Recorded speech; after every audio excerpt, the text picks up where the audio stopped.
ओम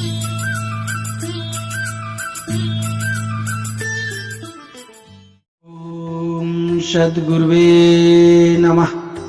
बंधुओं, अपने आप को जाने इसी जन्म में। इस संदर्भ में जो समझने वाली बातें हैं कि चाहे आप जो भी धर्म के मानने वाले हों,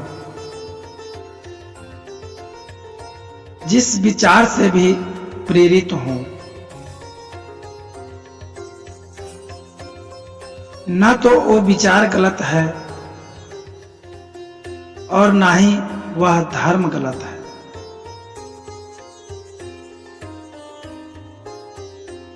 पर फिर भी लोग एक दूसरे के धर्म की आलोचना करने से बाज नहीं आते। जिस धर्म में अहंकार और विद्वेष रूपी भावों का समावेश हो जाता है, वह धर्म नहीं अधर्म कहा जा सकता है।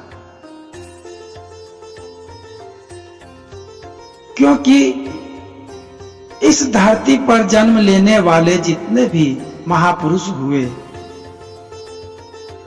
चाहे जिस भी धर्म के प्रवर्तक हुए, संत महात्मा और दार्शनिक हुए, सबों ने एक ही बात को कही और वह बात प्रेम का है। प्रेम के बारे में कहा गया, प्रेम न बारी उपजय, प्रेम न हाट बिकाए, राजा प्रजा जो भी रुचय, शीश दे लिए जाए।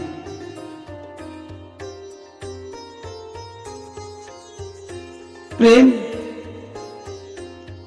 समर्पण का दूसरा नाम है।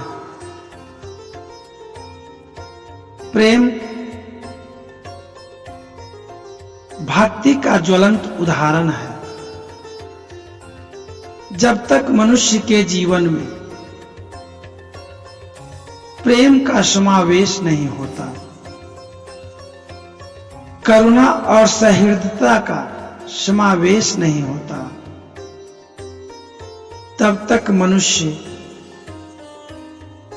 मनुष्य नहीं पशु के समान है। क्योंकि पशुओं में भी प्रेम देखा गया है, पशुओं में भी उस प्रेम की अनुभूति को महसूस किया गया है। अगर वह प्रेम नहीं होता तो एक पशु अपने बच्चे को स्तनपान नहीं कराते। आप देख सकते हैं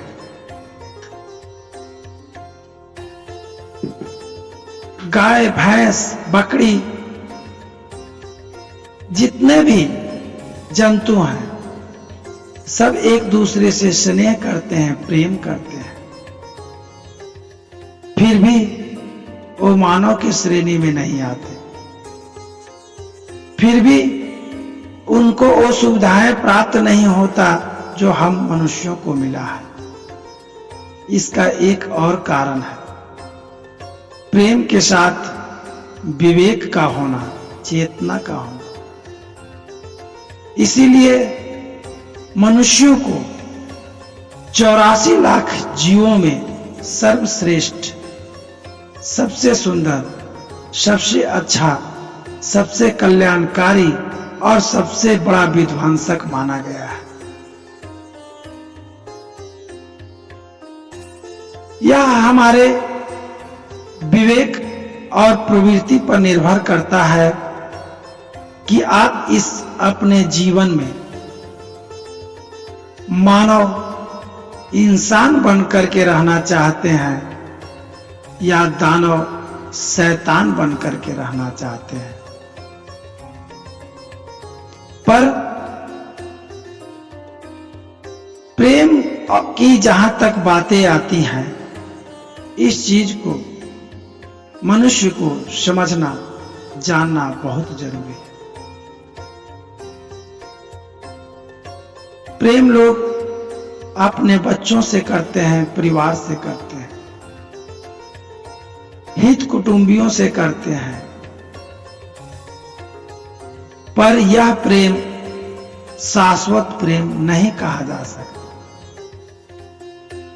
शाश्वत प्रेम वह होता है जो प्रत्येक जीवों के लिए, प्रत्येक लोगों के लिए एक समान प्रवाहित होता है, और वही प्रेम ईश्वर द्वारा हम लोगों को प्राप्त है।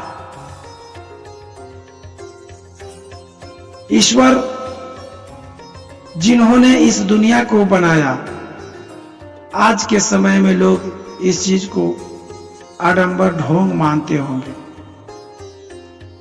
बहुत सारे लोग हैं जो ईश्वर के बारे में कल्पना मात्र बतलाते हैं कि ईश्वर नहीं है, वो कल्पना है, विचार है। पर बंधुओं, ऐसी बात नहीं है।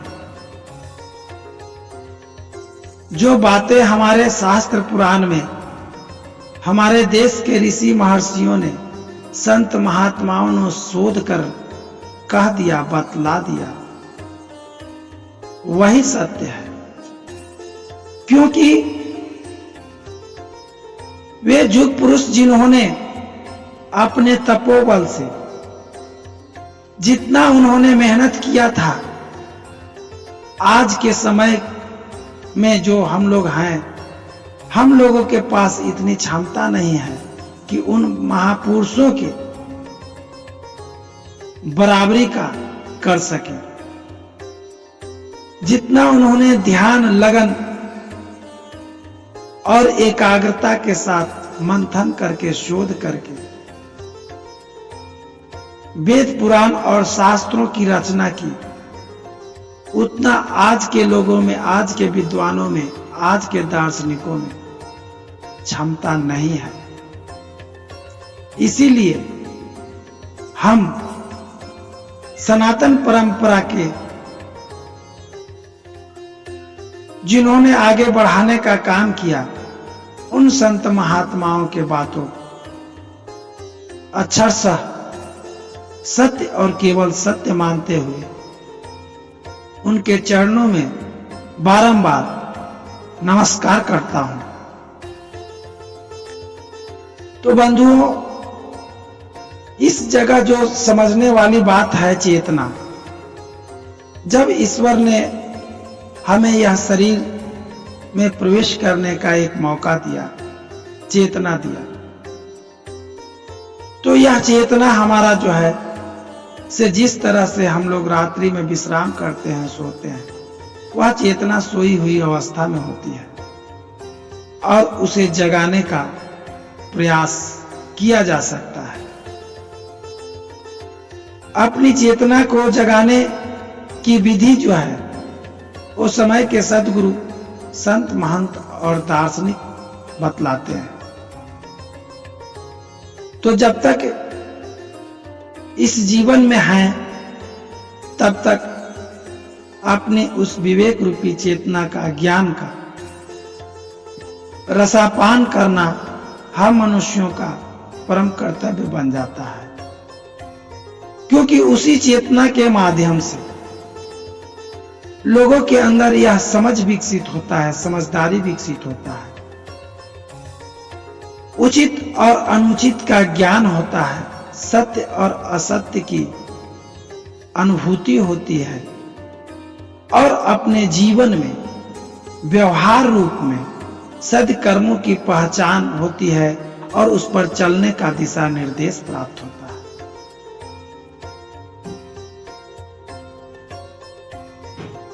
वर्तमान समय में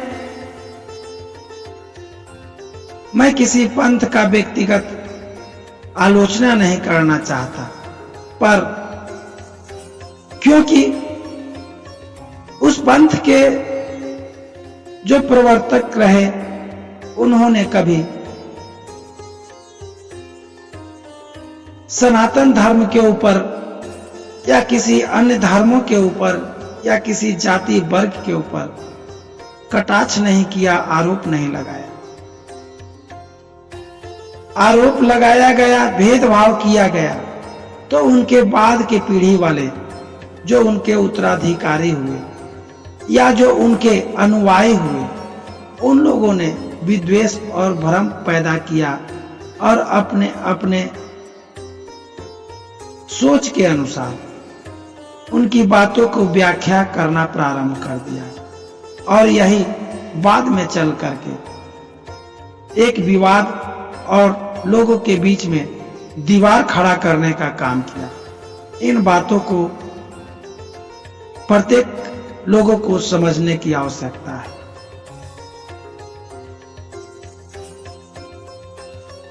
जब तक मनुष्य अपने निजी स्वार्थ से ऊपर नहीं उठेगा,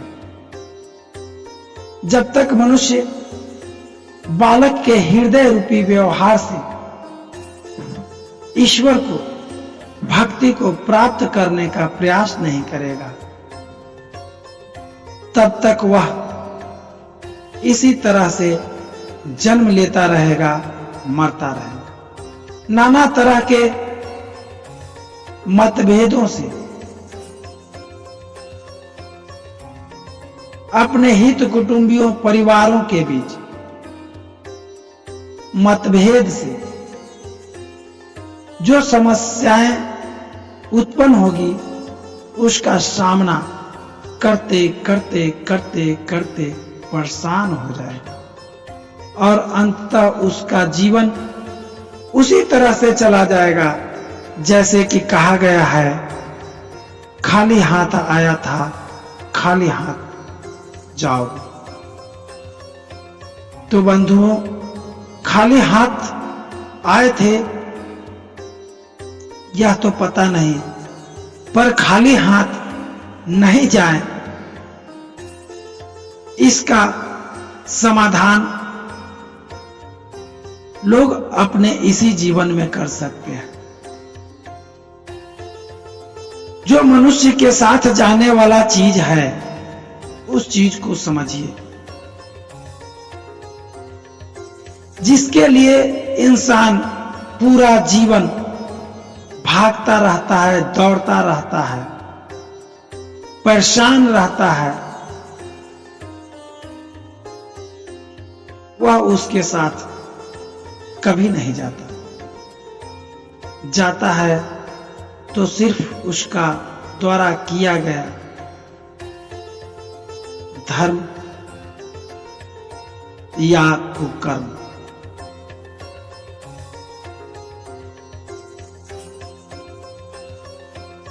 तो उस चीज की तैयारी अभी से ही करने की जरूरत है। मैं बार बार लोगों से अपील करता हूं, जैसा कि सदगुरु कबीर साहब के वाणी में आया है, भूले मन समझ के लाद लदनिया, थोड़ा लाद अधिक मत लाद्यो, टूट जाए तेरी गर्दनिया। सदगुरु कबीर साहब ने किस लदनिया की बात कही, इस चीज को समझना बहुत जरूरी है।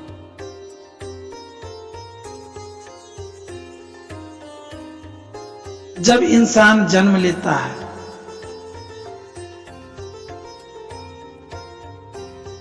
और थोड़ा बड़ा होता है तो उसे अपने परिवार के बीच रहने में तकलीफ महसूस होता है। थोड़ा और बड़ा होता है तब उसे और ज्यादा तकलीफ महसूस होता है। यानी जैसे जैसे मनुष्य बड़ा होता है, उम्र के अनुसार वैसे वैसे उसकी तकलीफें बढ़ती ही जाती है।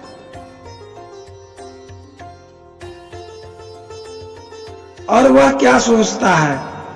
वह यही सोचता है कि आगे हमारा समस्या का समाधान हो जाए, आगे हम अपनी समस्याओं से मुक्त हो जाएंगे, पर ऐसा होता नहीं। इस धरती पर जन्म लेने वाला भिखारी हो, गरीब हो, अमीर हो या एम्पायर हो, सारे लोगों के पास तकलीफों का अंबार लगा हुआ है।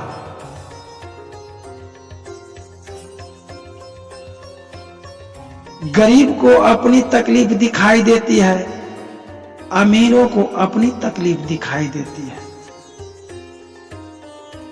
पर जो सद्ज्ञानी होते हैं उनको सब लोगों की तकलीफें दिखाई पड़ती है। इस धरती पर जन्म लेने वाला कोई भी व्यक्ति सुखी नहीं है, निरोगी नहीं है।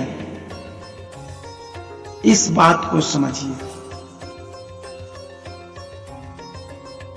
पर जो व्यक्ति जिस लेवल का है, उनको उस लेवल की समस्याओं को सामना करना पड़ता है। इन चीजों को समझिए। गरीब को लगता है कि अमीर सुखी है, और संपन्न लोगों को लगता है कि हमसे ज्यादा सुखी तो वो गरीब ही है। जो प्रतिदिन मजदूरी करता है, कमाता है, खाता है, अपने बच्चों के साथ प्रेम भाव से रहता है, आराम से चैन की नींद सोता है। गरीबों को लगता है कि अरे उसके पास गाड़ी है, बंगला है, नौकर चाकर है, बॉडीगार्ड है, उसे किस चीज की कमी है। पर ऐसा बात नहीं है बंधुओं। तकलीफ में सारे लोग हैं। इस चीज को समझने की जरूरत है। और इन तकलीफों से अगर बचने का एक साधन है तो वह है संतोष, श्रद्धा, सबूरी। साईं बाबा के स्लोगन में देखने को मिलता है श्रद्धा, सबूरी। ये बहुत बड़ी बातें हैं। जो अपने जीवन में श्रद्धा और सबूरी को समझ गया, सब्र को समझ गया, उसका जीवन आसान हो गया, सुलभ हो गया। क्योंकि कहा गया है कि समय से पहले और भाग्य से ज्यादा प्राप्त नहीं होता। इसमें हमारा कर्म की भूमिका 95% और भाग्य की भूमिका 5% होती है। अगर आप अपने जीवन में किसी चीज की प्राप्ति के लिए प्रयास कर रहे हैं तो 95% उस चीज का प्राप्ति का श्रेय आपका कर्म निर्धारित करता है। और उतना होने के बावजूद भी अगर वो चीज प्राप्त नहीं होता है तब वह आपके भाग्य का दोष कहा जा सकता है। तो कर्म और भाग्य, जब तक ये दोनों आपके साथ नहीं होंगे तब तक आपका काम सफल नहीं होगा। तो बंधुओं, जो संत महात्माओं ने कहा, दार्शनिकों ने कहा, उनकी बातों को अपने जीवन में पालन करना हम जीवों का परम कर्तव्य है। और उस बातों को सौभाग्यपूर्वक, खुशी पूर्वक अगर स्वीकार करते हैं तो आपका यह जीवन में जो भी परेशानियां हैं, संशय हैं, लोभ है, लालच है, मिथ्या भ्रम है, उन बोझ रूपी बंधनों से मुक्त होने लगेंगे। आपके जीवन में भी आनंद और खुशियों का बहार आने लगे। आप लोगों ने हमारी बातों को सुना, इसके लिए हम बहुत बहुत आभार व्यक्त करते हैं।